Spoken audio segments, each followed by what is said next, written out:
Bueno, pues muy buenos días, buenas tardes, creo ya. Todavía casi a punto estamos. Me presento rapidísimo. Yo no tengo como una especialidad en la cuestión de la cartografía. Soy diseñador de la comunicación gráfica y me he enfocado mucho en el trabajo de documentación visual a través del documental cinematográfico, y algunos de mis trabajos en algunas épocas, ahora que se hablaba de la emergencia del movimiento zapatista, pues se enfocaron a eso, ¿no? A una documentación, visual de estos movimientos, de la manera como los actores se han gestado. Fíjense que en mi presentación no utilicé justamente estos documentos visuales. Me hubiera encantado que también, como en ambas presentaciones que vimos de Natasha, que vimos de Sergio, en donde se nota mucho este trabajo colaborativo muy intenso, que me gustaría decir no ocurre mucho en la universidad por falta de creatividad de los propios profesores y también quizás un poco por el sistema propio universitario de la UAM, que nos encierra en un trabajo individualista muchas veces, y no somos lo suficientemente creativos para realizar un trabajo de este tipo que nos permita en nuestra carrera académica no apostarle a la puntitis personalizada y buscar las maneras de conectar justamente con nuestros investigadores, que son los chicos que están en las maestrías y que están en los doctorados y que dicen mucho más muchas veces de lo que podemos decir nosotros. De tal manera que me ascribo a esta, o sea, me encantó el trabajo de Natasha, y obviamente he participado en los seminarios de registro y de etnográficos de Sergio Tamayo, que justamente revelan esas fugas a un sistema que nos circunscribe quizás demasiado. Y bueno, quizás al final haré un comentario de cómo esto se manifiesta en nuestra propia universidad, desde el lugar en que me sitúo, porque me toca estar en una jefatura departamental. Pero bueno, yo les comentaba, yo voy a hacer una especie como vuelo de pájaro, un ensayo, un experimento a partir de la invitación de este trabajo súper loable de Consuelo, sobre cómo podemos utilizar herramientas cartográficas, justamente alguna de las que nos presentó Natasha, justamente como una caja de herramientas para poder visibilizar y sacar una fotografía a veces momentánea, a veces efímera, pero también que circula diacrónicamente a lo largo del tiempo para explicarnos qué ocurre con los movimientos sociales específicamente en nuestro país, ¿no? Yo voy a abordar dos casos de los movimientos emblemáticos que los tenemos enfrente de nosotros, ¿no? Que ocurrieron, como el caso del Yo Soy 132 en el contexto de las campañas electorales del 2012, y del reciente movimiento de los 43 desaparecidos estudiantes normalistas de Ayotzinapa, sin que veamos el mapa completo de cómo se manifestaron, cómo se desplegaron, toda la complejidad existente en ambos movimientos, que tienen características claramente diferenciadas y que habría que reconocer. Sí, algunos elementos que nos pudieran sugerir como una herramienta virtual en tiempo real, basada en la sincronicidad, en la concurrencia, en el tiempo real, nos permite sacar fotografías diferentes frente a una situación social que todos sabemos es convulsa, difícil y cada vez más compleja. Parto justamente de la idea del rizoma, ¿no? Una de las perspectivas que decía Natasha. Los principios rizomáticos los podríamos entender como una epistemología o no, o como una metodología, o como un principio, como lo enuncian Deleuze y Guattari, o como un pretexto también, que a mí me gusta utilizarlo más así, ¿no? Como un pretexto, en el sentido que los principios de conectividad, que implica todo puede ser relacionado con cualquier otro elemento en una sucesión, en una secuela y secuencia de sustitución de energías, de flujos, de cualquier tipo de flujo frente a fenómenos reales, con el principio de heterogeneidad, que nos habla evidentemente de un ámbito de diversidades y de diferencias, ¿no? Coincidiendo un poco con Foucault ahí, Deleuze, ¿no? El texto a dos manos, repetición y diferencia, súper importante para transgredir la idea del concepto abstracto, filosóficamente hablando, como la base del conocimiento, y refutando la idea, es justamente la caja de herramientas lo que nos permite elaborar teorías. La idea de la multiplicidad, que tiene que ver no precisamente con la diferencia, sino tiene que ver con esta idea del manifold, del pastel 1000 hojas, de estas capas superpuestas que hay que colocarlas una tras otra encima para entender qué es lo que está pasando detrás una vez que superponemos estas capas y que superponemos las capas del calco, de lo repetitivo, de la pura copia, con las capas del mapa, que sería la creatividad, ¿no? Por ahí hay otro principio que Deleuze retoma y Guattari, que es el principio de la significancia, en donde nos está apuntando hacia una problematización de la semiótica, ¿no? Nosotros como miembros del área de semiótica del diseño, que exploramos toda la significación y el proceso de resignificación a partir de la visualidad, habría que pensar en cómo la asignificancia planteada por Deleuze nos está introduciendo en el terreno de la polisemia, en el terreno en donde los sentidos requieren replantearse cada vez y en donde los conceptos no son suficientes como traducción literal de lo que nos dice el diccionario de la Real Academia. Hay que ponerlos en juego todo el tiempo frente a los acontecimientos del presente, ¿no? Frente a una actualidad que nos está interpelando todo el tiempo. Y luego la idea, los principios 5 y 6, que es el calco, la copia, que hay que recurrir a ella. El calco no es desechable, hay que reconocerlo, como es el globo terráqueo.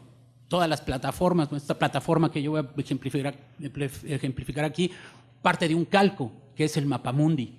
Primer calco al cual hay que sobreponer capas nuevas para entenderlo de otra manera, ¿no? Ya hemos visto mapas volteados, mapas sur-norte, relaciones sur-sur, un conjunto de remapificaciones, digamos, que nos permiten entender de otra manera ese calco, pero partamos del calco para oponerlo.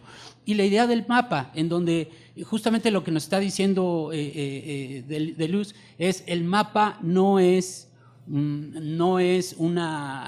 asunto de competencia, dice, no es una competencia, no es una habilidad, es una performance, es un acto creativo que subvierte el espacio, como decía aquí Sergio, que no puede ser definido como fijo, sino que constantemente está transformando.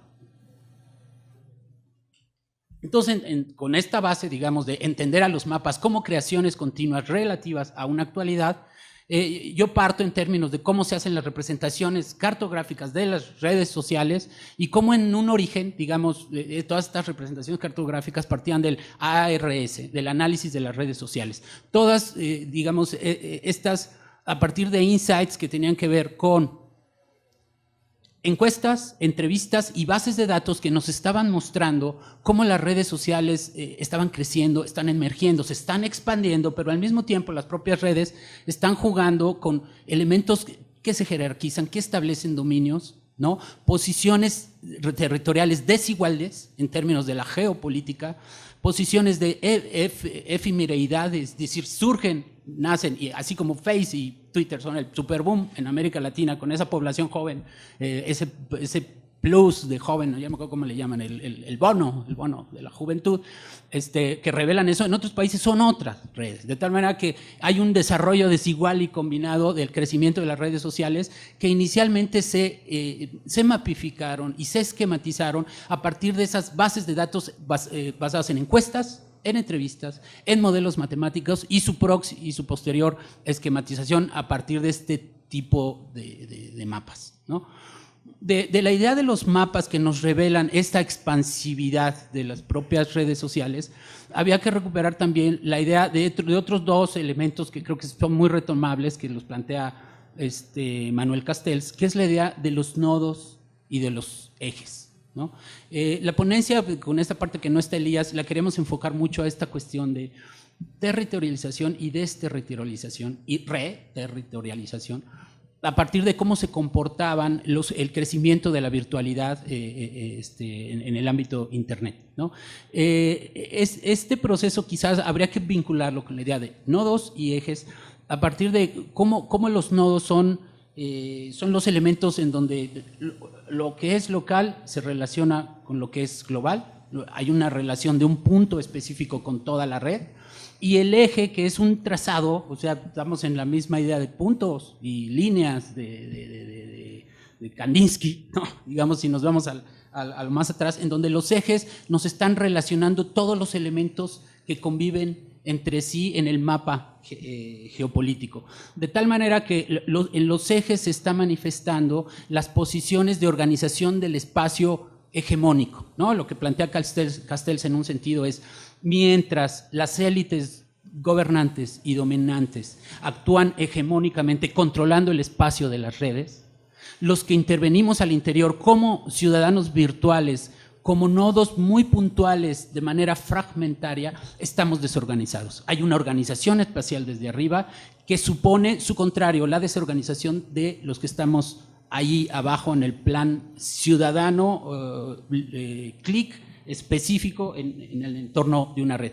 De tal manera que podríamos decir que el nodo, no en términos absolutos, pero sí el nodo tiende a territorializar el espacio de las redes, mientras los ejes tienden a desterritorializar y a mover, reorganizar, resignificar el espacio en el que las propias redes se están construyendo. Los ejes serían la coordinación de los nodos y los nodos serían esos elementos en donde hay toda una política detrás de esto, ¿no? Porque obviamente Castells se está planteando, detrás de los nodos y los ejes está los códigos, está el lenguaje, y el que controla el código es el que supone el desenvolvimiento del medio, ¿no? Pasamos digamos, ya no a estas representaciones esquemáticas, obviamente sí, ya basadas en nodos y en ejes, en plataformas, que es una de las que les voy a presentar, justamente el ejemplo, que se llama CartoDB.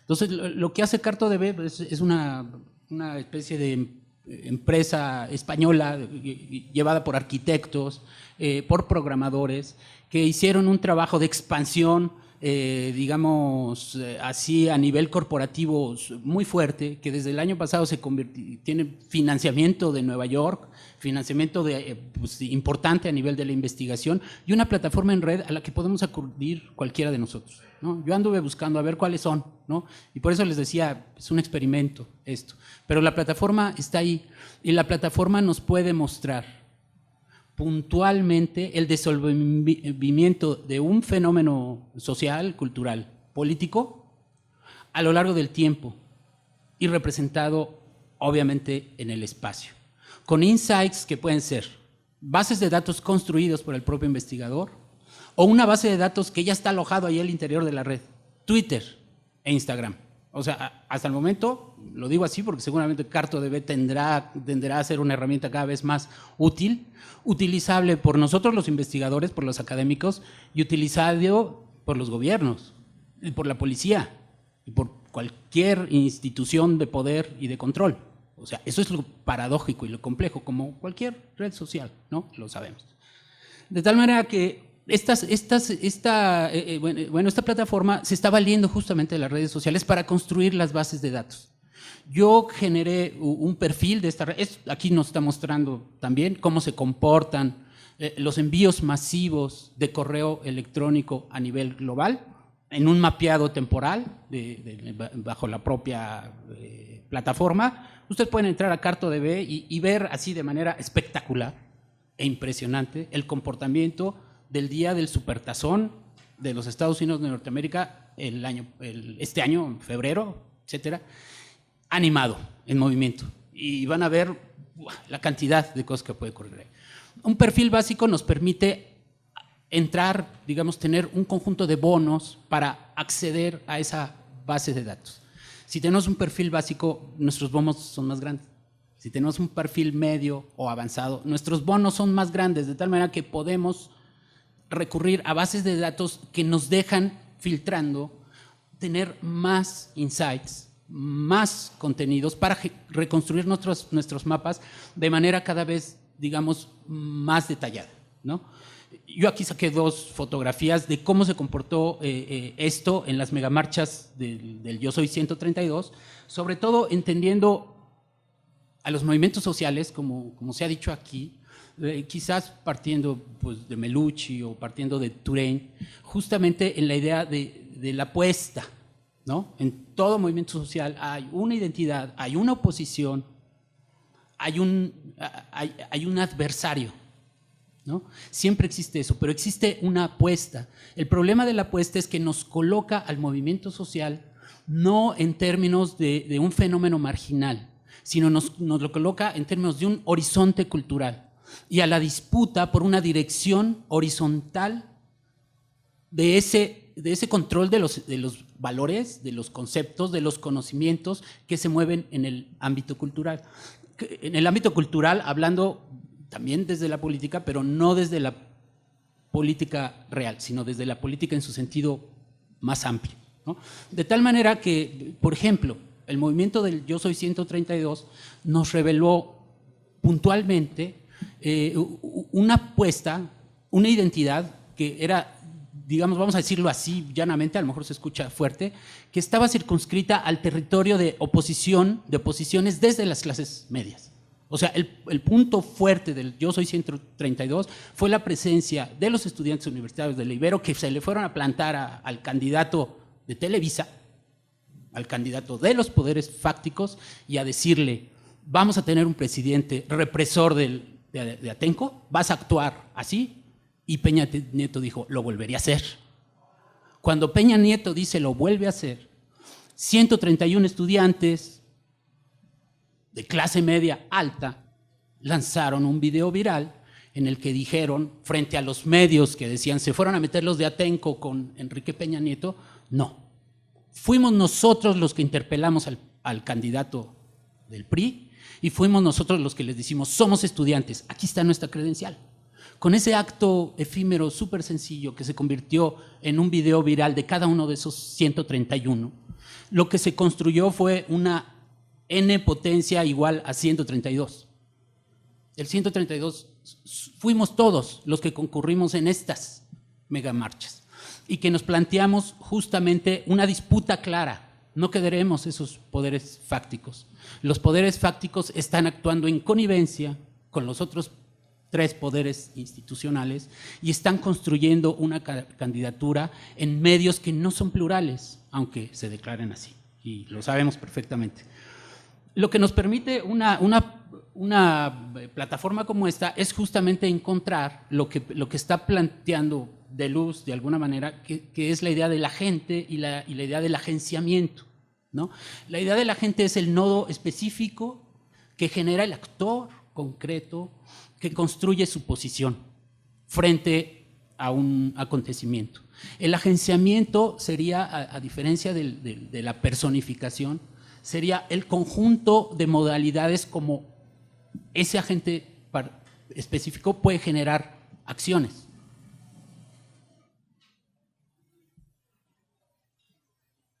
¿Cuáles son las modalidades que nos plantea una plataforma como Twitter, que rastreamos del CartoDB y que la podemos mostrar?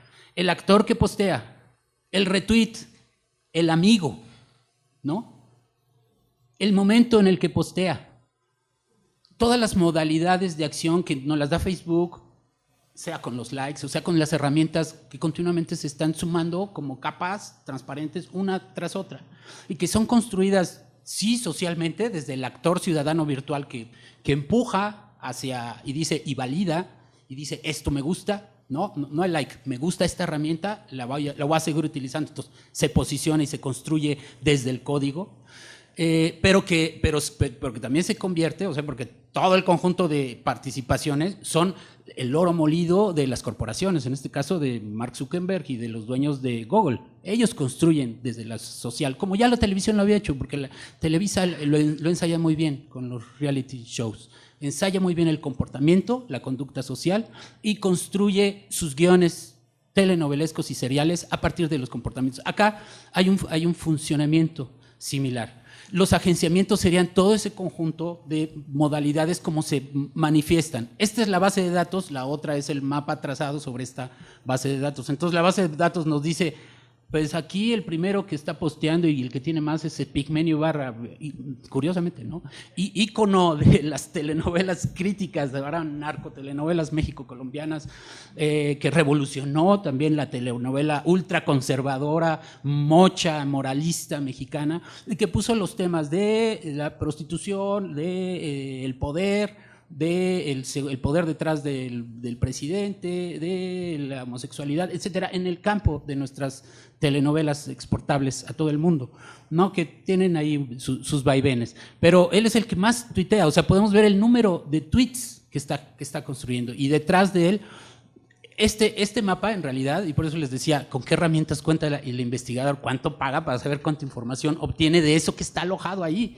Porque es un mundo de información. Tan banal como menos banal lo queramos hacer. Este mapa que estamos viendo es cómo se comportó el hashtag megamarchas yo soy 132 hace 3 semanas. O sea, no les estoy mostrando esos mapitos de atrás de todo el tiempo. Este mapa es el comportamiento de hace 3 semanas, de cómo ese hashtag se comportó en ese momento. Si tuviéramos la herramienta ampliada, el perfil medio y avanzado, podríamos recurrir a la historia hacia atrás y construir esos mapas que nos permitan comprender de manera traslapada, como yo aquí en este ejercicio a través de los colores muestro, en el sentido de que hay puntos territorializables, hay puntos de desterritorialización, hay altas y hay caídas en el espacio virtual, de la misma manera como ocurren en el espacio físico real del movimiento. Hoy hay un juego de espejos ahí que cada vez nos puede decir si lo digital pasa a lo virtual, pasa a lo real, y hay una transferencia similar en el sentido inverso. Aquí la línea de tiempo que dice 2012-2014 tiene que ver con el agente que postea, no con el momento en que se posteó. Los agentes que están ahí posteando, que además los agentes, en un perfil básico, les insisto, no es yo no me voy a meter al mapa hasta adentro, sino encuentro en la Ciudad de México solo 3 nodos. Si tuviera más elementos de base de datos, podría encontrar la esquina de mi casa en donde estoy recibiendo la máquina activa, el ID, ¿no? En donde me conecto.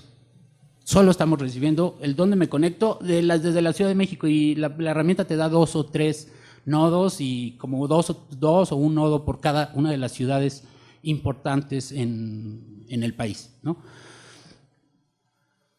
También el comportamiento nos faltan 43 del movimiento reciente, que como les decía, creo que la diferencia fuerte o fundamental es la identidad del movimiento, es decir, desde qué posición nos colocamos, aun cuando el horizonte cultural sea muy similar. O sea, los que participaron en el Yo Soy 132, los que participaron acá son más o menos esa masa crítica que suponemos empuja hacia la democratización en nuestro país, pero que en esa cuestión de la identidad mantiene diferencias sustanciales, ¿no? Mientras aquel movimiento del 2012 estaba enfocado clarísimamente a los poderes fácticos y a la televisión como el encubrimiento del retorno y la recomposición del sistema autoritario mexicano simbolizado en el PRI, y ahí estaba nuestra energía puesta.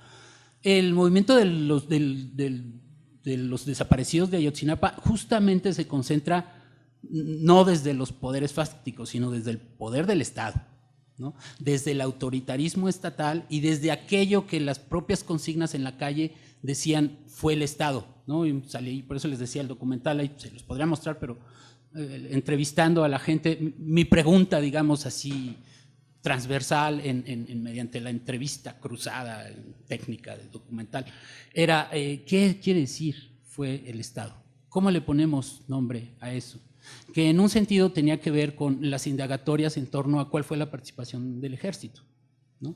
Concretamente, y cuál fue la participación diferenciada de policía municipal, policía estatal, PGR, PFP y ejército federal, y cómo fueron los mandos. Y hoy nos damos cuenta, frente al resolutivo que presenta la GIE, el grupo experto, que justamente lo que no hubo en la investigación fue explicación de cadenas de mando, ¿no? Y explicación de parámetros de comportamiento, incluyendo la cuestión del narcotráfico en Guerrero y la cuestión de la siembra de la amapola, que sabemos es fuertísima en la región en donde ocurrieron los acontecimientos, específicamente en Iguala. Entonces ahí la identidad del movimiento tenía que ver justamente muchísimo con estar del lado de los débiles, y además estar del lado de un normalista, que nosotros como estudiantes teníamos que ser empáticos con qué es ser un estudiante normalista en Guerrero, que a lo mejor de niño tenía que sembrar, y lo dijeron, muchos de ellos lo dijeron, sembraban y eran parte de esa cadena delincuencial, entre comillas, como comunidades campesinas, y que nos tenían que decir, ¿tú por qué fuiste a estudiar a la normal? Pues porque era la única manera de estudiar. ¿Y cómo estudiaste? ¿Cómo es ese sistema de enseñanza, ¿no? Algo que nos costaba mucho trabajo entender en un contexto mediatizado en donde ser estudiante normalista regular es igual a ser secuestrador de autobuses, es igual a ser miembro del EPR o ser de plano un narcotraficante, en el peor de los casos. Y lo que uno indaga justamente en los documentales es la manera como ellos reconstruyen, si queremos desde una postura ideológica y dogmática, como quieran verla, cómo ellos reconstruyen su proceso de aprendizaje y de conocimiento a partir de 4 fórmulas básicas del ser estudiante. El deporte, la organización política, la organización académica y la organización cultural. Y te lo decían de tal forma que entendías el trasfondo de ese sujeto afrentado, campesino, que por algo lucha por seguir dando clases y tener un elemento hacia adelante. Y lo mismo ocurrió, o sea, aquí el mapa nos muestra la manera como esa empatía hacia el movimiento social es transfronteriza, ¿no? Y es totalmente... me parece muy buena la idea de esto de la indisciplina, porque como los académicos o los estudiosos, los investigadores, podemos entender un movimiento social que tiene como fundamento la indignación y la inconformidad, que no se mueve en el territorio geográfico de los partidos políticos, sobre todo aquí en México, no sé, pero en Europa están, digamos, un pasito más adelante con Podemos, ¿no? Creo que lo están explorando, y lo que nos dice Natasha en el sentido de, por todos los medios, intervenir al interior del Estado es súper importante. Pero acá esa intervención del Estado, ese empoderamiento, palabra muy europea, nos ha servido para que las mujeres que se empoderen se vuelvan individualistas. No empoderan nada, empoderan su poder personal. Y lo vemos con Rosario Robles y lo vemos con muchísimos ejemplos. No tienen nada de feministas, son unas empoderadas, individualistas, elitistas y cómplices del poder, totalmente. El empoderamiento es una palabra fuerte, yo la cambiaría. Son movimientos de indignación, de inconformidad, son movimientos antisistémicos, antipartidos políticos, fundamentalmente antipartidos, que están construyéndose desde el Por eso la indisciplina me parece la mejor herramienta para acercarnos a ver qué son esos movimientos. Y ese puente universidad, academia, movimientos sociales que tanto hace falta, implica no solo una crítica de la masa como lo hace Hart y como lo hace Negri, pasando a la teoría de la multitud, sino también una crítica de la teoría de la multitud, porque en la multitud estamos efectivamente en la indiferenciación, en la diferencia, pero una diferencia que está llena de fragmentación como nadie. Te metes a un movimiento social y cuidado, porque ¿quiénes son los amigos abogados de los padres? ¿Y cómo entras ahí? ¿Y cómo entras a la asamblea? Yo participé mucho en el movimiento de la UNAM y estaba cabrón la manera de poder generar un consenso y un lenguaje común allá adentro, dificilísimo, ¿no? Entonces, desde la inconformidad que dice, no soy ni de izquierda ni de derecha, así lo entrevistamos en la Guamas Capo y todos los activistas nos decían eso, los más lúcidos, digamos, ni izquierda ni derecha, pura inconformidad. Bueno, pero construyan algo, ¿no? ¿Cómo podemos pasar a la no fragmentación? Hace semanas tuvimos un pequeño seminario de colonialidad feminista y de estética decolonial, en donde yo andaba ahí diciendo algunas cosas así, casi como experimento, como aquí. Y vino un chico colombiano que se llama Yesid Calderón, que participa en el movimiento LGBTTI-IQ, porque estudió aquí su doctorado.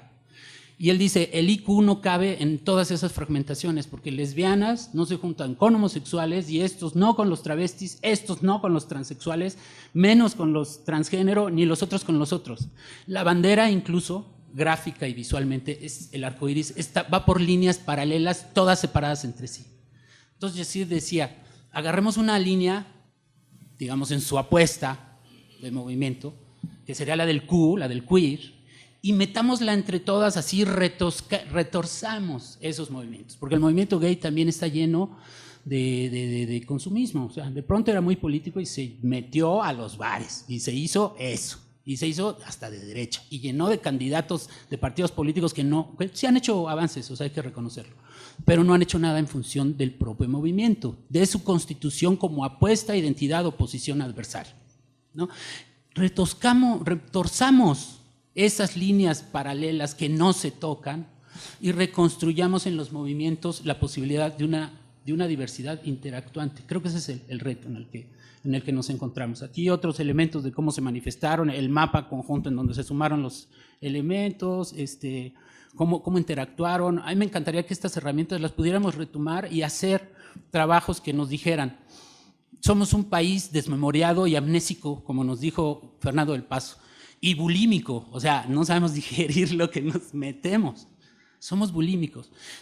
Nuestras redes sociales están llenas de conservadurismo, están llenas de moralidad cada vez más, aparte de que están mercantilizadas, pero sumamente mercantilizadas. De esto nos iba a hablar Elías Guama, ¿no? Claramente.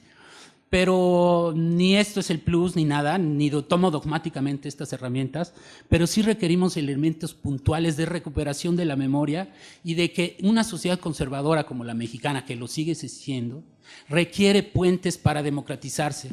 Y no queremos pasar del conservadurismo al liberalismo, porque el liberalismo es yo voto y se acabó, ¿no? Queremos pasar del conservadurismo